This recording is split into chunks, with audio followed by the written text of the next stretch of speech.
difficile et presque impossible de venir en troisième position parce qu'on va dire la même chose que les deux personnes qui nous ont précédés. En tout cas, je voudrais rappeler l'honneur que me fait Monsieur le maire Pierre Martinez et son adjoint M. Fabrice Lacan en m'accueillant dans cet édifice prestigieux. Et je n'oublie pas Madame Sandrine Méline qui a balayé devant moi les obstacles administratifs, elle et ses collaborateurs. Et bien sûr, ça ne fait pas de mal. Remercier une troisième fois M. Christian Porras et Guillaume David qui sont les graphistes et les commissaires de cette exposition.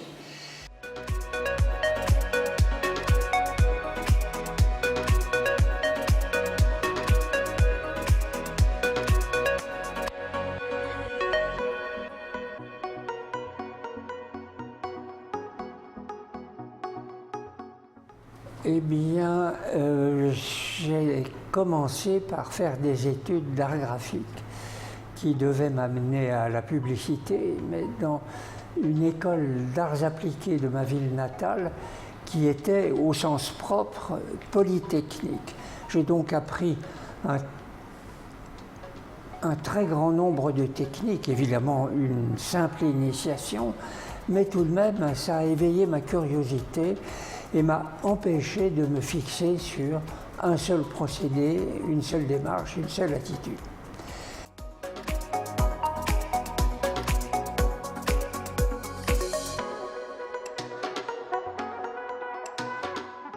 Mes influences sont à la fois artistiques et non artistiques, si l'on en croit la nomenclature établie par les historiens d'art.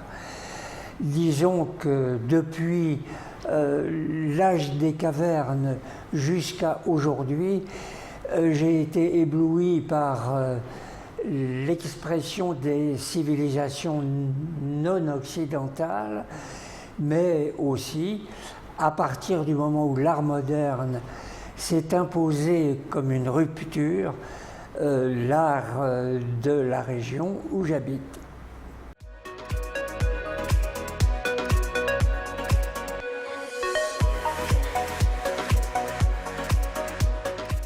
Pour vous répondre, il faudrait vous montrer les choses. Vous en avez quelques-unes ici, mais la technique du sgraffito, par exemple, le fait que je peigne toujours sur une surface dure pour avoir la liberté d'ajouter et de retrancher, ça, je le dois à la gravure. Et aussi, comme je vous le disais, le fait que j'ai reçu une formation polytechnique, je ne dis pas que je sais tout faire, hein, mais j'ai eu la curiosité de ne pas m'en tenir à une technique. Ça m'a beaucoup aidé à faire ce mariage qui, depuis longtemps, est très naturel chez moi.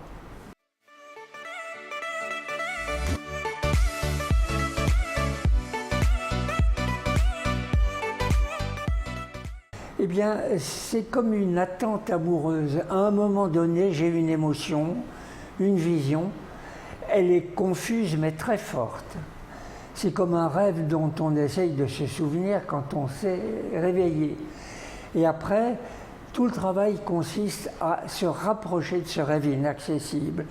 D'abord par des esquisses à peine formées, un gribouillage qui n'a de sens pour moi qu'à court terme, et petit à petit, étape par étape, j'en arrive à oser me lancer sur la toile blanche ou la feuille blanche.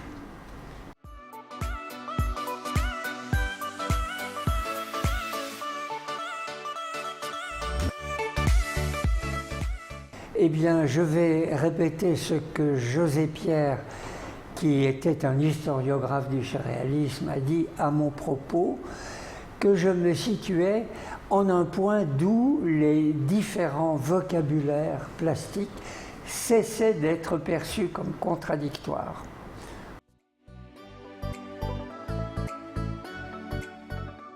Bah, écoutez, ça serait une très longue histoire parce qu'il y a constamment des thèmes récurrents. Par exemple, la nébuleuse, c'est-à-dire la peinture à travers l'instrument, l'un des instruments les plus vieux du monde, qui est le tour du potier, et qui a des analogies avec l'infiniment grand, c'est-à-dire les nébuleuses et les galaxies. Ça, c'est à la charnière des années 70 et 80. Et puis ensuite, j'ai entamé une longue série de toiles très grandes qu'on peut voir. On peut en voir 2 spécimens à Sommières en ce moment, qui sont au contraire des univers qui sont un univers sphérique qui est en train de s'effondrer sur lui-même. Et le spectateur est censé être témoin de sa perte. En voilà un exemple, mais il y en aurait beaucoup d'autres.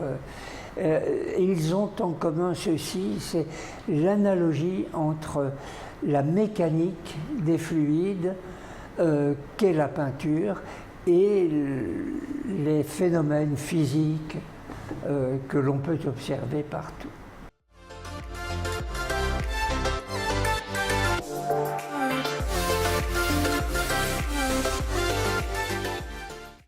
Ce qui a été le plus important pour moi, ce sont les premières expositions, parce que elles vous révèlent, et je pourrais dire par exemple que j'ai eu le privilège de faire un vernissage rue des Saints-Pères à Paris dans les années, à la fin des années 70, parce que cette rue qui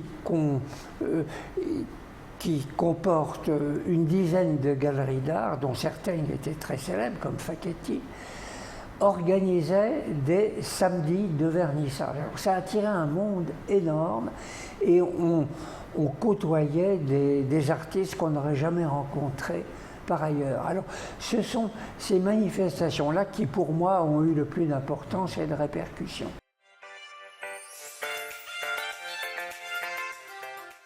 Eh bien, par une complexité croissante des moyens mis en œuvre, il faudra s'arrêter quand même.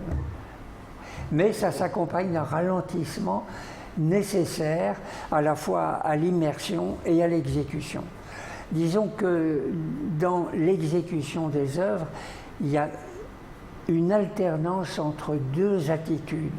Celle qui est à proprement parler décisive, c'est-à-dire qui est le produit d'un geste rapide où tout le corps s'investit, et puis des phases que, à la limite, si j'en avais les moyens, je confierais à des assistants, où je suis mon propre assistant et où j'élabore des techniques qui sont coûteuses en temps parce que elles mettent en œuvre des instruments difficiles parfois à manipuler.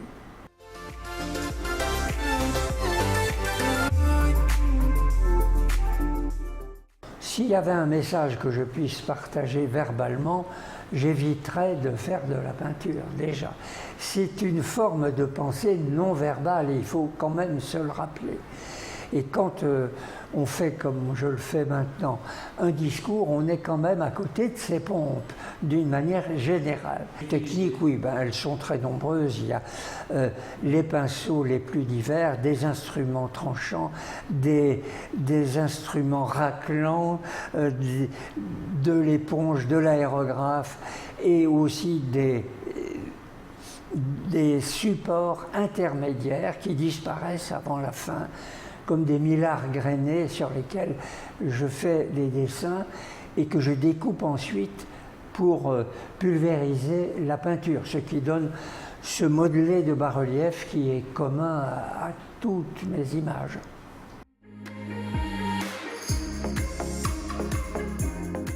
Elle est derrière moi. Mon avenir est derrière moi.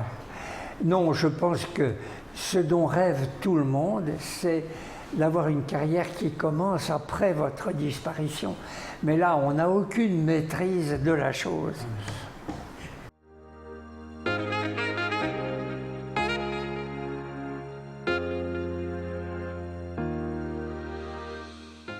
Faites les choses avec le moins de commentaires possible.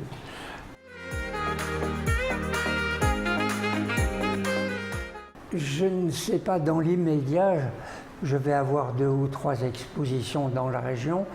Ma galerie de Paris expose encore mes œuvres de petit format en ce moment. Je ne peux pas prédire ce qui va m'arriver dans les années qui viennent.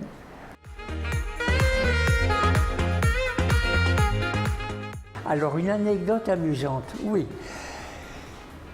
Dans les années 70, le galeriste Jean Fournier avait importé un courant de peinture américaine, californienne, qu'on appelle le all-over. Et je me suis amusé sur 2 grands tableaux avec le all-over. Et je me disais, ça n'intéressera personne. Or, un cinéaste dont j'ai oublié le nom est passé dans ma galerie de Paris à l'époque où elle était sur la rive gauche, et il a emprunté un de ces 2 grands tableaux pour un de ses films.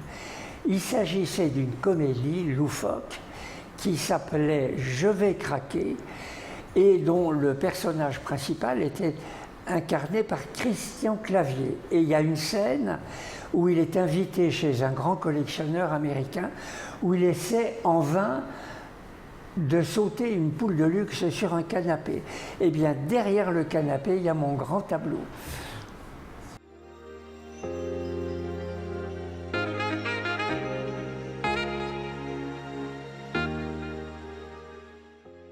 Au minimum, en regardant mon site, que j'essaye de mettre à jour régulièrement.